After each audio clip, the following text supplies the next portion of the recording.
को सब्सक्राइब नहीं किए हैं तो प्लीज़ सब्सक्राइब जरूर करें और बेल बटन घंटी को दबाना ना भूलें।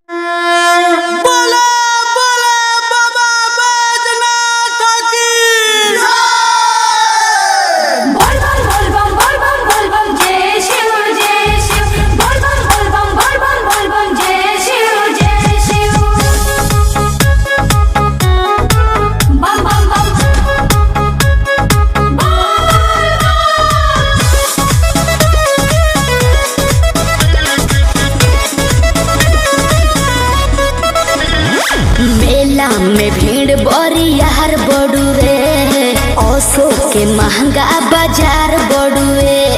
एवं हेने आवो मेला में भीड़ बरियार बड़ुए, ओसो के महंगा बाजार बड़ुए।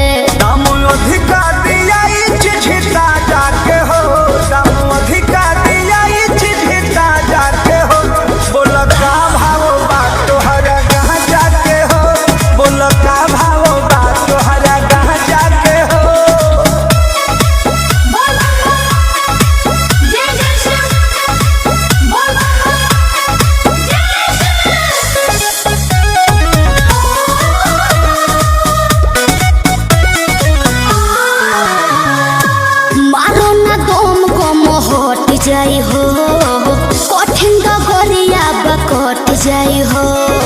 अरे भोला बाबा के प्रसादी बाहो, सारा कवरिया करे आदि बाहो।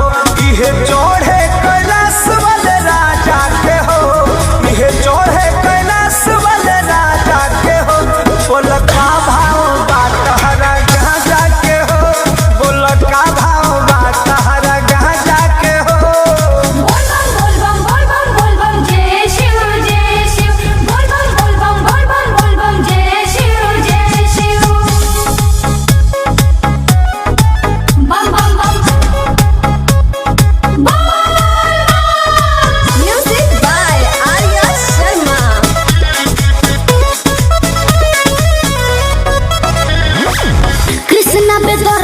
प्रमोद से कहीं बोल बम बोली मस्ती में रही।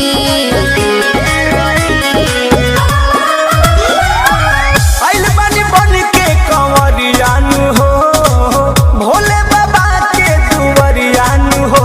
अरिया ढारो का चोल फिर जा जा के हो, विजय ढारो का चोल फिर जा जा के हो।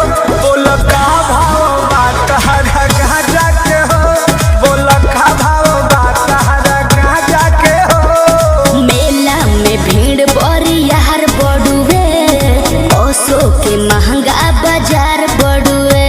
दाम अधिका दिया चिझिता जाके हो, दाम अधिका दिया चिझिता जाके हो।